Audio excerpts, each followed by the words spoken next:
want to meet incredible people, stay tuned, because you're just about to experience a transformative radio show that will change your life. And you're listening to the Dr. Pat Show that's coming up right next. Welcome to the Dr. Pat Show. Talk radio to thrive by. Powerful, inspiring, and coming to you live, bringing you stories of people like you and me, busting through and living life full out. Get ready to dare to wonder what your life would be like if you knew you could not fail. Hey everybody, welcome. Hey, thank you so all for being patient with us. We were pushing a few buttons, making sure we got everything rolling here because we have a very important show for you today. And needless to say, Benny, we're not going to go to that first break. All right. Thank you, Benny. What happens when you realize how perfect everything is? What happens when you realize that? And what I'm saying to you is, I know that there have been points in time in your life, while that might be a fleeting thought, I think you've had one. At certain points in time in your life, I personally believe everybody has one of these. But what happens when you're looking at that and you're having a conversation with somebody that is so near and dear to you? And most of you have heard me talk about my Italian grandmama and my conversations with her and what happens in those moments and how very special it is and how those moments stay with you. But what happens if you are Bernie and Charlie Siegel? What happens if you are grandfather and grandson? Well, I'll tell you what happens. You write a book and you touch upon some very personal, profound, and important messages for our time. And one of the things I love about doing this now, my 16th year, is, and this is unlike other conversations I've had with Dr. Bernie Siegel. You know, this is a conversation that's meant for the day and the times that we're living in right now, because it talks beyond conversations of just texting somebody that you love. It goes beyond those things that we think we know about, but perhaps we do, or perhaps we don't.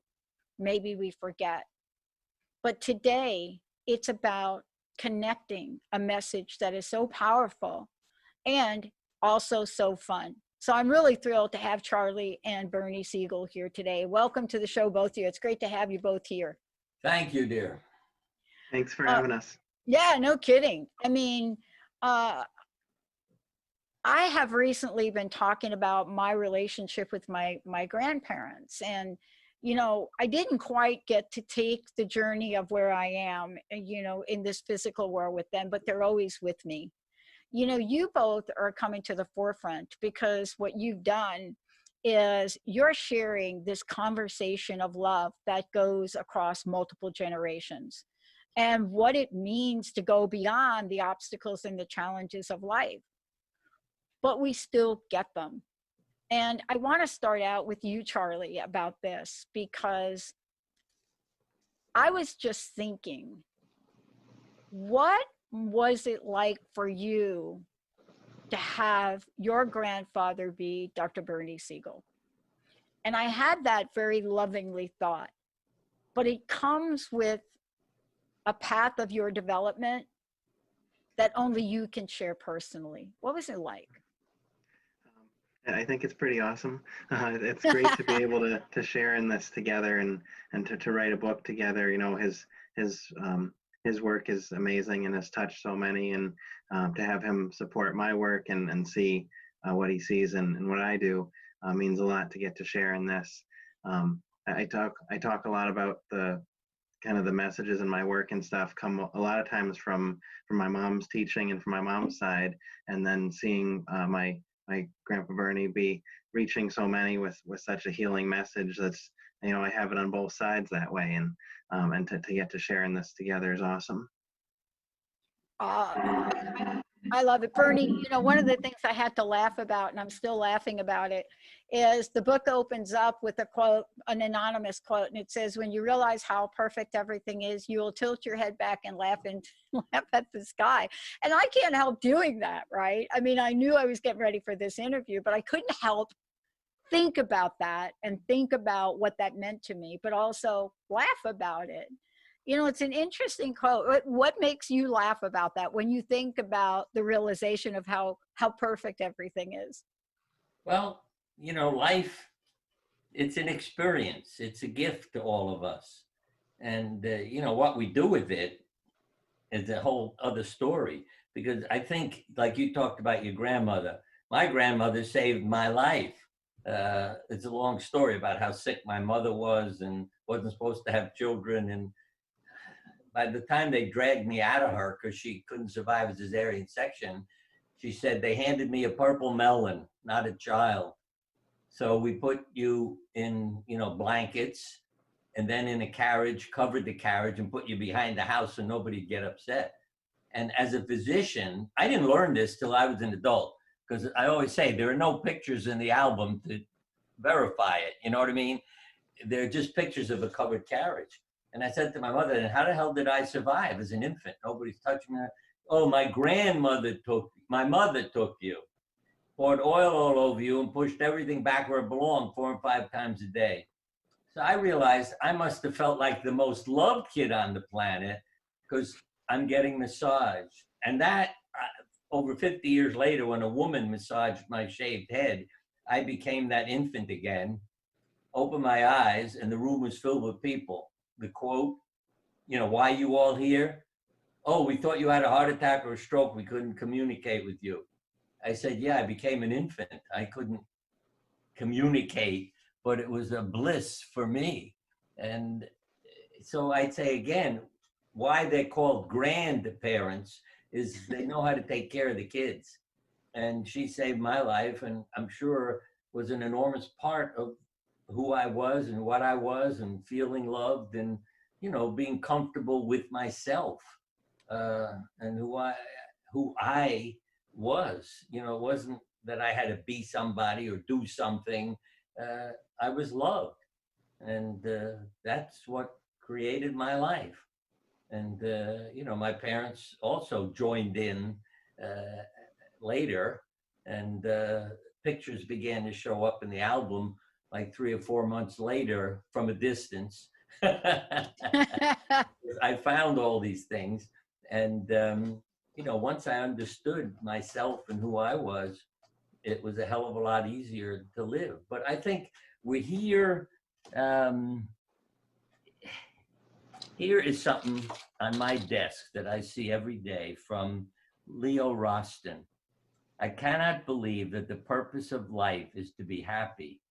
I think the purpose of life is to be useful, to be responsible, to be compassionate. It is above all to matter, to count, to stand for something, to have made some difference that you lived at all. That's Leo Roston. And I think Charlie lives like that. And that's what connected us. Because as I was putting together a book with some spiritual stuff, it's called, and it just came out, No Endings, Only Beginnings. It's a lot of, chapters of things that I've lived and felt. But talking to him was like talking, in a sense, to myself in terms of our interests, what was within us. And I felt amazed that at his age, it's like talking to your twin brother, let's put it that way. Yeah. And how many years it took me and how much pain it took me to write the poems and become the person I am, trying to understand, why did God make a world like this? You see, like that Leo Roston, that sounds wonderful, but why is a kid born with congenital defects? Why do people get cancer? I mean, how the hell do I fit that into being useful? I think part of my becoming a surgeon was I wanted to help people and try to fix things. And then the shock was, you can't fix everything. Yeah. And I'll tell you something, even today, the patients I remember are the ones who had all kinds of problems that I couldn't fix. They are in my mind. Yeah. The ones who had wonderful results, thank me for everything, I can't remember them. But what stays in your heart is, again, how do you question creation? Who the hell did this? Why do we have all these troubles? And I'm always saying that finally realized with time that if the world were perfect, we wouldn't have your show. We wouldn't be visiting. We wouldn't need anything. No, Yeah. no, And no. it's again back to what that quote, we're here to be useful. We're here to put on the show to make it meaningful. It's not just automatic. Yeah. You And know, to I have wanted the to, right Lord. That's another thing. That who are you working for? See, who are you being useful for? And you got to have faith in the right person. And that was something I struggled with to learn from Abraham, Jesus. How the hell could they agree with God and let all these things that they were asked to do happen? Because I can tell you, early in my life, I would have argued with God about what he's deciding to do, and give him other alternatives, showing I didn't have faith. He'd yeah. ask me to do something, and I'd say, hey, I got another solution to this. Why kill my kid? Why crucify? Let's work something else out. But I've gotten past that point, and I understand now. You know, I love that you're talking about that, because I've recently started to talk about that, Charlie, too. I mean, one of the things that I think is so important about this book and about what you both bring is I'm having moments where I think my life is surreal. Certainly, Charlie, Dr. Bernie Siegel, we know in the world, there's not many people in the shows I've done in 16 years that don't understand what that name has come to mean. But for me, and Charlie, this is for you, my evolution over 16 years was not just to understand what the body of work that Bernie Siegel has done has come to mean, but what is that body of work going to help me do to bring more love, more purpose in the world? It's one thing to say, oh, damn, I wish I would have interviewed Bernie on that, or we couldn't.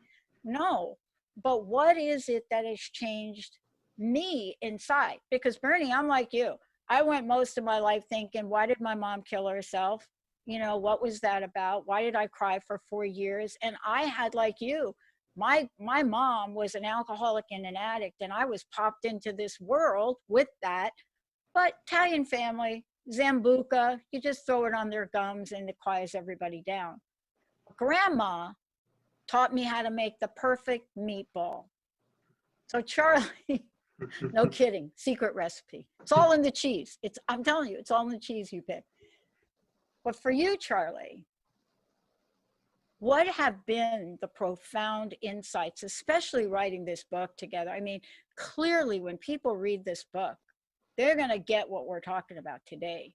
But what was it about this relationship you're cultivating with, your grandfather that is going to always be in you in this life and beyond? What is it about this that has touched you so deeply?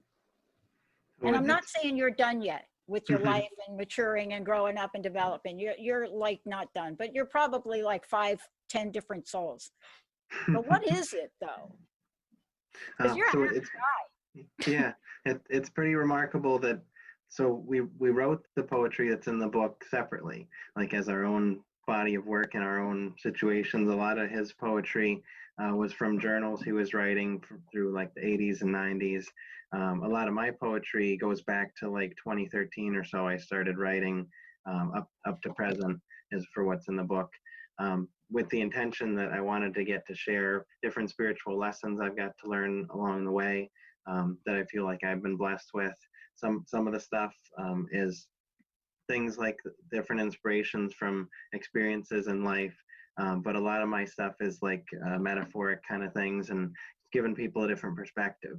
So I had written a bunch of different poems, and as he said, he was working on his other book and asked me for some things that he might be able to print in it and have a discussion. So I sent him mine, he sent me his. Looking over our poetry we had written separately, it was amazing. Like there's one in our the chapter Nature, Our Teacher, in our book that he wrote a poem called Trees. I wrote a poem called My Brother Trees. It's so similar. We've written on like footprints and what that can represent. We've written on how nature teaches us and on destiny. And there's 7 different sections that go through our book. It's a evolving chapter about life, including chapters on inner light, on God and relationships. But we looked over our work, and it was like we were having this kind of conversation, years apart and different experiences, and like a subconscious conversation between us. So it was really like, let's line these up in the conversation that they are, and the book came out of it. So we both write in wanting to help people, to uplift them, to help them find a positive outlook on things and connect with themselves more. And then we see, we're both sharing in this work. Let's share in it and have a project together. So it means a lot to get to do that. And I hope you both will read some of these today on the show, because it's hard for me to explain how powerful these are. As I went through them and I was looking, I was reflecting. And there's one, Bernie, that you did that it literally reminded me of an event in my life that I don't think about that often. But as I was reading it, I just started to cry.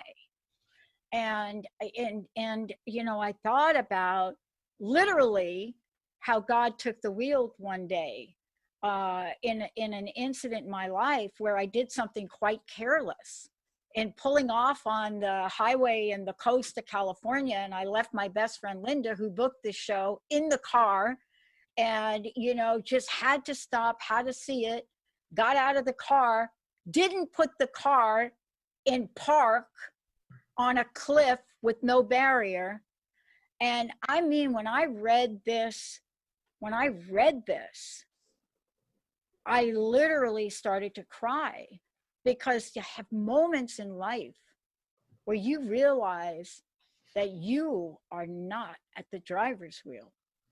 It is not you, because the way that we were able, I turned around right at the right moment. Well, who did that? Was that really me, Bernie? No, that wasn't me. I didn't turn around right at the right moment all by myself. But I was guided to turn around to see the car start to move towards the end of the cliff with my best friend since 1972 in it. I left the car door open. Thank you, God, for that. I ran. I jumped in the car. Now, here you are. You don't think about these things, because she was clearly going to drop off of a very large cliff. Jump in the car, hit the brakes just in time. So when I'm reading this poem, I made the wrong turn on the parkway. There was no sign or symptom to guide me. And I didn't ask for directions. I had to reverse myself. It was hard, but I did. I took a deep breath. Let God take the wheel, and everything went in the right direction. And that's the beginning of it. And I want to ask you, Bernie, about that. And then Charlie, I want to talk with you, because we're going to take a short break and then I'm going to come back. God, I'm having a hard time not crying right now. I only read the first part of that, Bernie. Right. It does go on. I can read the end. Please. It says, let God take the wheel, and everything went in the right direction. God has had her driver's license longer than I have. I didn't think I missed anything, but who knows what the good Lord wanted me to miss that I'm better off not running into. I guess I took the right turn and learned how to turn things around. Thank God. Yeah. I'll tell you, when I read that, I could feel you in that. Yeah, well, I've learned that there are no coincidences, is the way I put it now, that we are creating our future by all the decisions we make every day. So it's not a coincidence. And, if you're creating your future, again, it's not blaming somebody, but you're making decisions every day. Which road do I take? Which turn? I had to laugh because one day I was coming to, driving to a lecture, and I got lost. And as I pulled down the street, a car is in front of me that said, "I'm lost" on the license plate. So I drove over to them and I said, "I'm lost." And he gave me directions. But to have a license plate like "I'm lost." Another time when I was lost, I told this fellow where I was going, another driver. He said, "I have no idea where that street is, but I can direct you to the police station." The police station was on the street I was looking for. And again, it's like, how did that happen? And I don't think, again, as Elizabeth Kubler-Ross always used to say this to me, Yeah. there are no coincidences. Right. And yeah, that's why I love opening the book while we're on a program, and it's just like, boom. This is something Charlie wrote. It's only 4 lines. "Where are you?" said the caterpillar. "Right here," said the butterfly inside of him. "Where am I?" said I. "Right here," said my soul from inside my heart. You know, and see, that's what impresses the hell out of me about Charlie at his age. Where does that come from? So he's got somebody living in him that in another life probably was a very special soul, and it's still coming forth in Charlie. Because I say it in the same way that when you see a 5-year-old on television playing a violin, you say, how the hell did they manage to do that? It's the soul that's in them, you know, from a past life. And I say, so whether it's me, you, or Charlie, we have those souls in us that direct us in this life, you know, making choices. And when I say direct, I don't mean it's conscious, but we're making choices and they're coming from a past experience. Yeah, you're right about this, Charlie. There's something I think you wrote, and I want to talk to you about it if we could, because I was reading it and I just thought, I know in the book publishing and writing arena, a book doesn't get written the day before you do the interview. That's like not how that works, right? But what you both have written in here is really important for the time we're living in. And I think you wrote, Charlie, it was you that wrote, I made a note of this. Was it you that wrote The Girl Who Could Paint the Sky?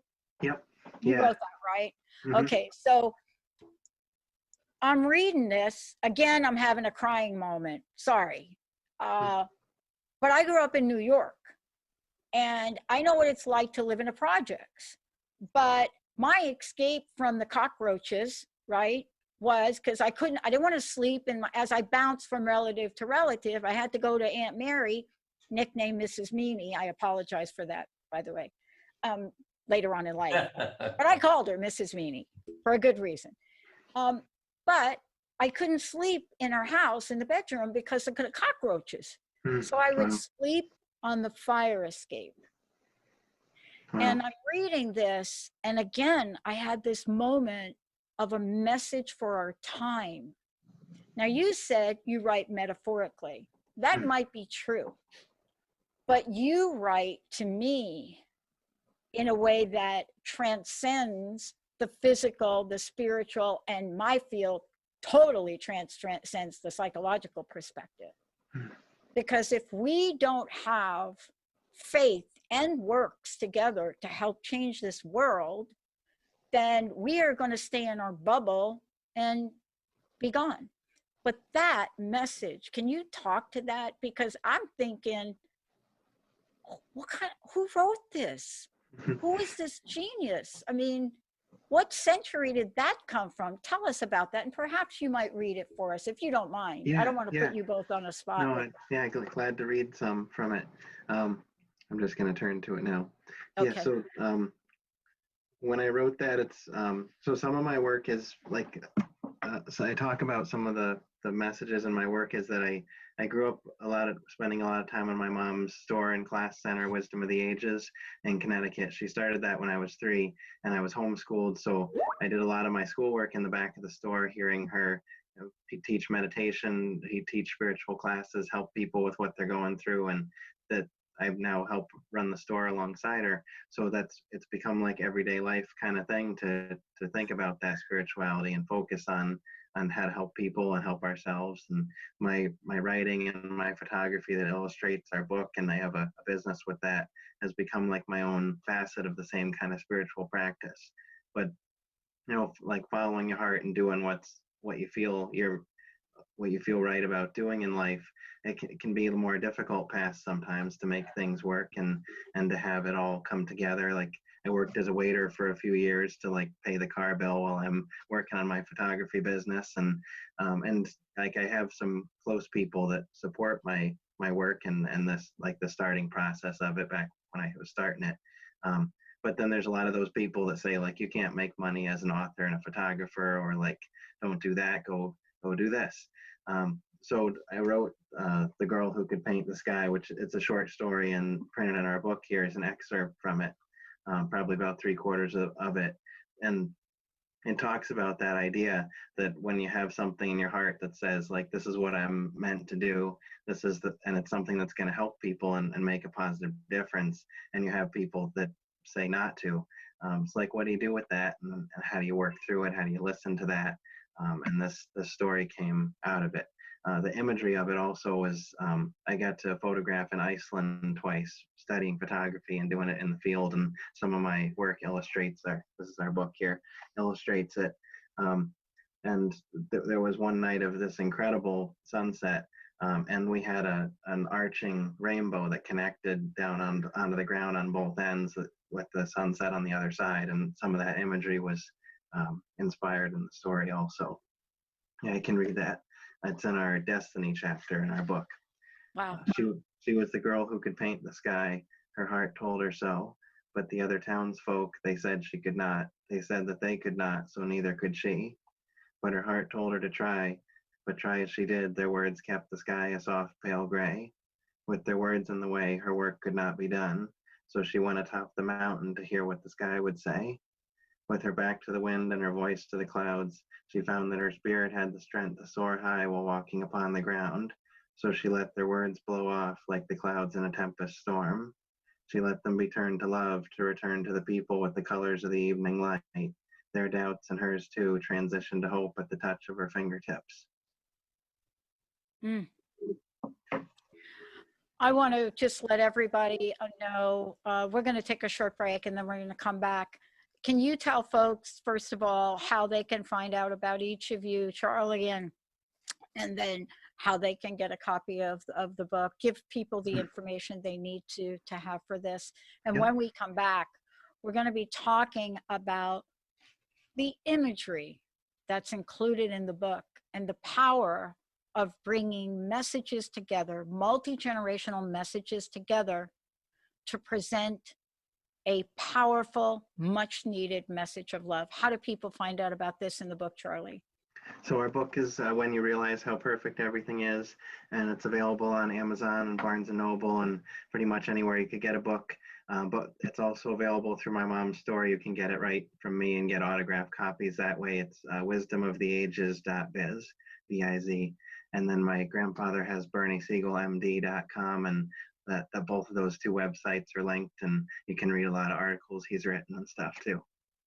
And when we come back, I'm going to ask each of you to pick something to read that represents the importance of where we are in this day and age and the message for all time. Let's take a short break, everybody. We'll be right back.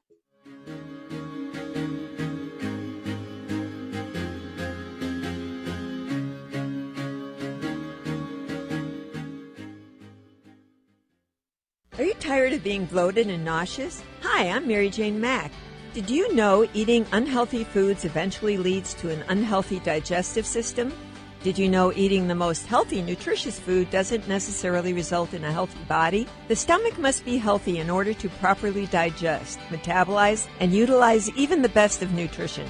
Without proper digestion from the stomach through the intestinal tract, the nutritious value is not absorbed, and the improperly digested food can be more toxic to your body than helpful. You can be doing all the right things and getting all the wrong results. In fact, other organs may also be interfering with your stomach's ability to digest. Contact us today for your appointment at 888-777-4232. That's 888-777-4232. Or visit us at maryjanemack.com. What we've been taught and told is not all there is. Life is all about energy, and the energy you feel is real. Tune into the Energy Paradigm each month on TransformationTalkRadio.com with Dr. Vic. The Energy Paradigm is an eye-opening, mind-shifting, transformative, and earth-shattering way to live, work, and do business that will enable you to unlock your magic every day. Visit theenergyparadigm.com.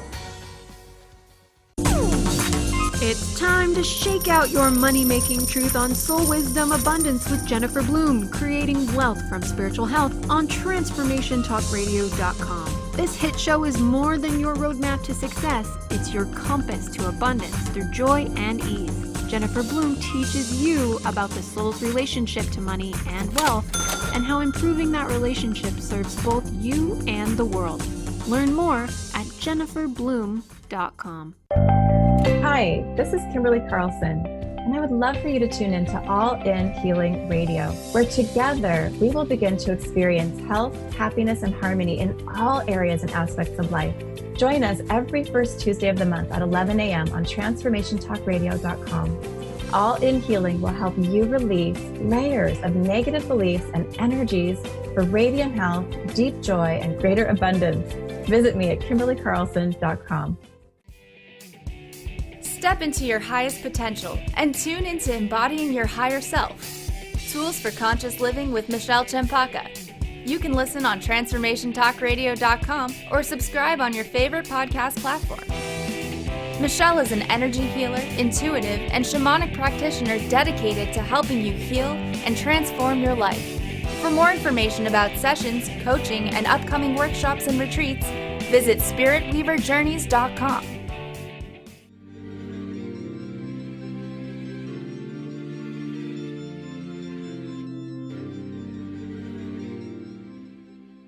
Welcome back, everybody. Welcome back. Look, when you realize how perfect everything is, this is a conversation about life between grandfather and grandson, Bernie Siegel, Dr. Bernie Siegel, and Charlie Siegel, and they're both here with us today.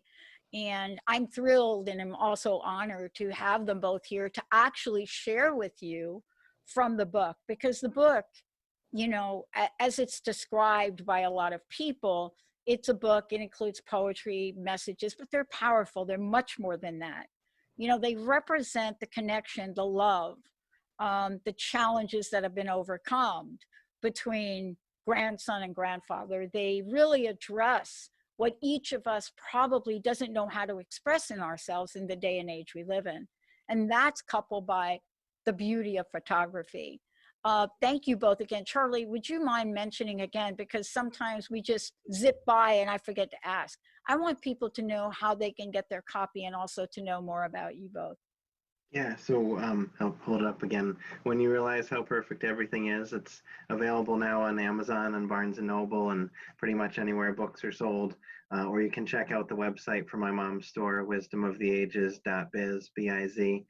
There's a page on there. It says Charlie Siegel, author, and photography by SC is my photography company. That talks about some of the photography in the book, and there's a page that has my grandfather's items listed also. You can email us to get an autographed one, or you can pick up the book anywhere also. And my grandfather has BernieSiegelMD.com too. Thank you. I want to ask each of you, I know the journey in writing a book like this is a story in itself, but as you look back, you know, is there one contribution in the book or another that really calls you to share today for the time we live in? You know, Bernie, how about you? Charlie, how about you? Is there something in the book you can read you share? Something I had opened to because I get a kick out of it. Yeah. I am asked to be prepared for eternity.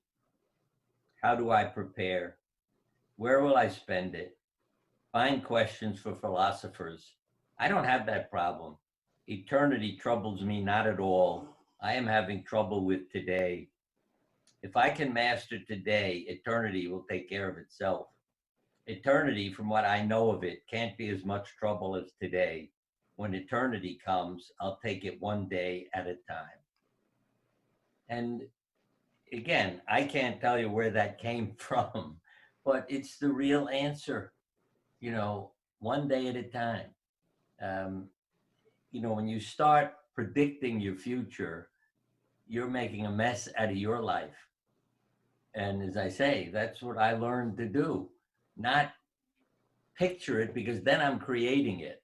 That's something I realized as a surgeon. In other words, if you picture your operation as horrible, terrible response to your treatment, your body believes it. So I learned that my mind, my soul, they're in charge of my life.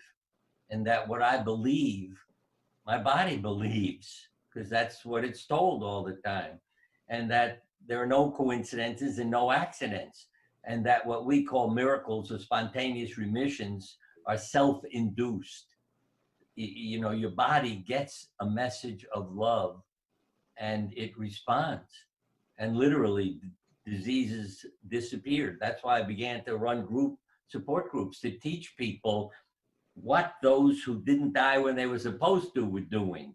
Right. You know, I studied success, not failure.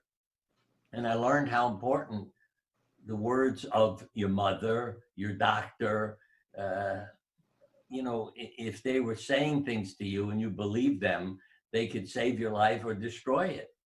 And that's why on my website is an article entitled Deceiving People into Health. Because I learned that by doing a lot of children's surgery, that the kids believed me and their parents. So we lied to them. Now you say, what do you mean you lied to them? For their benefit. I always say the simplest one was taking an alcohol sponge, saying, oh, they made new ones. Now it'll numb your skin besides cleaning it. And the kids would look at me, why don't the other doctors do that? Yeah, right. You know, because it was incredible. 80% of them would feel no pain at all, just in that crazy comment. About 20% would say, I felt it, you know, oh, bad sponge, you know. And again, they had more faith in me and their parents because we were using our words to heal them. And again, we all need to learn what I call survival behavior. And I have to say that psychiatrists know more about it than doctors, you know, than family doctors and oncologists and so forth, because the psychiatrist is seeing somebody with all kinds of emotional problems, dealing with life-threatening illness, and they notice that there are personality qualities to survivors. And the doctors, you know, would say, oh, you had a good response to treatment. They aren't aware of what went on in the person's life. They're just looking at, here's your pill, here's your injection, and not about what the person did to help them. No and it's kidding. all about, you know, you talk about eternity, we're talking about your life. Your childhood is stored in your body. I mean, let me just, one quick example. Sure. I always said to people, how would you describe your illness? What are you going through? And anybody listening to this, if you got a problem in your life, what word do you use to describe it? Then when they came up with the word, I'd say, how does that fit your life? I'm not interested in how it fits your illness. How does it fit your life? So a woman who said failure and meant my body failed me, I have cancer, said, oh, my parents committed suicide when I was a child. I must have been a failure as a child. Mm. She was living her whole life as this failure. Wow. And, you know, I've met people whose parents committed suicide, alcoholics, drug addicts, told their children to commit suicide. And then, you know, one of the children would walk in mad as hell at life and the world. And I learned that if I could reparent them, become their chosen dad, as one kid said, I saved their lives. You know, I made them feel somebody cared, I'm worth something. And well, I'll give you a quote from a lady. I asked her to have a picture of herself as a child so I could show her she's, you know, beautiful and meaningful. She said, my parents never took a picture. I can't give you any. But she said, when I let love into my prison, it changed every negative item in it, meaning the experiences in my life, and turned them into something meaningful. And boy, did she outlive every expectation with an autoimmune disease, and lived for decades, you know, when doctors were predicting a few years and you'll be dead. Right. But she drove them crazy because she didn't die, and they had to try to figure out, what do we do to help her, you know, because she isn't dying. Yeah. Right. Right. But that is so powerful to share, because there's something about that, you know, it's funny. I too learned that because my friends didn't understand why I wasn't talking about my illness when I went through it. And, you know, I had my own reasons for that. But more importantly, I didn't think I'd be able to get through it and heal if I was taking on everybody's feelings of it. And now looking back, I know that that's true. I know that that's true now. But more importantly, it was the journey that I went on to have to change in that way. Something you talked about earlier about faith and belief and possibilities. And, you know, Charlie, one of the things I wanted to ask you, I don't know if you've picked one of these out. If you haven't, there's one of yours that also called to me. Did you pick one of yours out? I did, but it's a short one. Maybe we can do both. Okay, you do yours first, and then I'm going to ask you to do mine. Okay. Looking at one you had asked for something that would fit what we're going through right now, I wanted to read one of mine called When Peace Becomes You. And this is interesting that it's one that I got up one morning and this poem was in my head, and I was gonna like, oh, I'll go get ready and then I'll write it down. I was like, oh, I should write this down now while I still have it. And it just kind of flowed out. It says, and it is when the peace overwhelms you and you step into the peace and you become one with the peace, that you realize the peace is a part of your soul, part of your intellect, that then you can become a conveyor of the peace and you can allow it to spread free upon the land for all to be at peace and all is all right. So if we look at that, like there's this great peace that is within us and surrounds us, and it takes connecting to it and finding it and realizing you're a part of it, to recognize what a part of it you are, and be able to spread it and share it with people. But like that piece is out there and inside you. So it's to people to take the time to settle and connect with that. It can make all the difference. I have to squeeze something in about peace. We have 5 children. The kitchen was a disaster area. I came in, I said at the top of my voice, you may choose peace or you may choose conflict. The twins that we had have a hearing impairment. And our daughter answered, I'll have a pizza. And so the whole family busted out laughing and the argument was finished, you know? And that's, again, what love, laughter, all these things that we're trying to help bring into people's lives and to heal those wounds. Yeah. And I think that's it. Laughter is such a part of it. Yep. So there are 2 that I found that just hit me again. One was, I think it's called Open-Ended Road, but the other one that hit me was Finding God. And Finding God hit me because, you know, addiction and recovery was part of my family's journey. I'm actually the only one still alive to actually talk about it. Yeah. 2 sisters put them in the ground a couple years ago. I told you about my mom's suicide. My sister died on a hospital floor in Yonkers. And so Finding God, right? I remember being in my recovery program and I said something to my sponsor like, you know, I'm never going to find God. And his answer to me was, oh, guess what? Newsflash, God's not lost. But this particular poem, Charlie, I think you wrote this, right? Finding God. Did you write that? Yeah, that's one of mine. Would you mind sharing that? And then Sure. I just love it. It's beautiful. Yeah, so the last chapter of our book is Hello God. we made it like our conversation, that the way we align them evolves from more of a personal life perspective into more of a like a grander spirituality perspective. So Yep. this poem opens that last chapter. And I heard them say that God is everywhere, but I was unsure of how to see him. So I asked them where exactly I could find him, and they pointed to my heart, and I knew that that was my place to start. Yeah. Yeah. Yeah. And I got to tell you that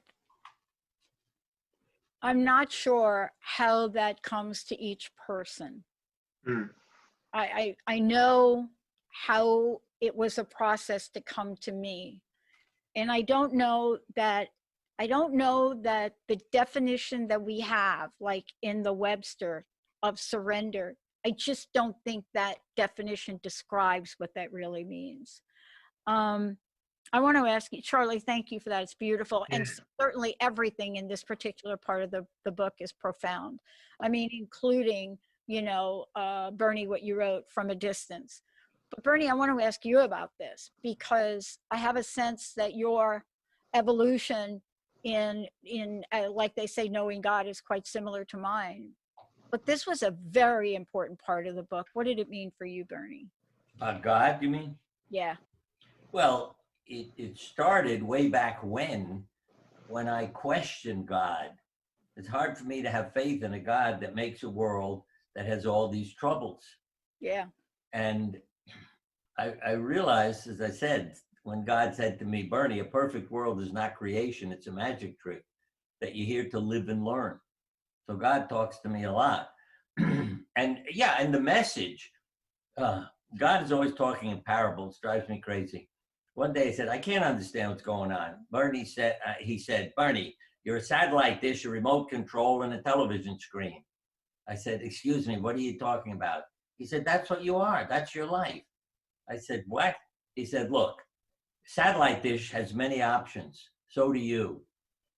I gave you a remote control to pick a channel. I gave you a brain to decide on what channel you're tuning to. And I gave you a body to display it like a television screen. And I realized who my Lord is what my whole life is about. If it's money, what am I going to act like? If it's faith, if it's here to accomplish something, I always say, I try to be God's right arm. I'd like to do things. So when I pray and talk to God in the morning, when I'm out in nature, I let God know, hey, I'm here to do what you want. Every once in a while I may ask for help, but hey, I got my aches and pains too. So if you can, but I know God is there as a resource. I know that I have the ability to do what I need to do. I don't need a miracle, if you know what I mean. Yeah, I do. Yeah, I do. And that belief and that faith make an enormous difference.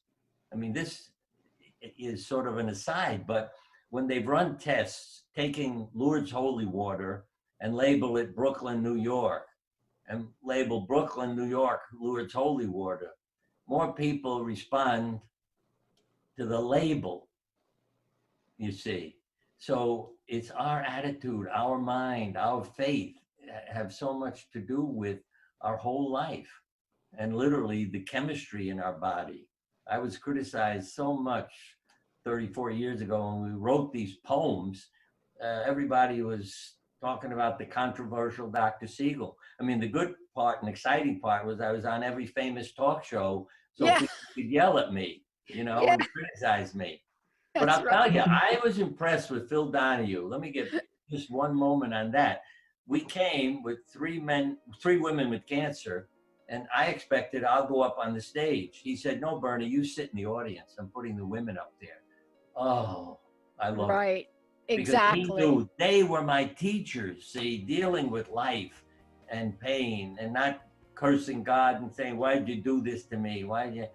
Yeah, they were healing and teaching. And that's what we all have to learn. Yeah. Instead of cursing what happens, say, what am I to learn from this? Oh, there's no question about it. I hope I you covered come back. In drawings I did.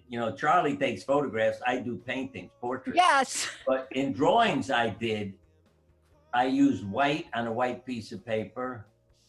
When I painted myself in a cap, mask, and gown, so you don't even know it's me. And Elizabeth was the first one who said to me, "What are you covering up?"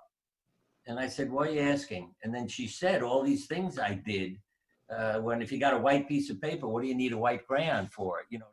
The views expressed on this program are those of the host, guests, and callers, and not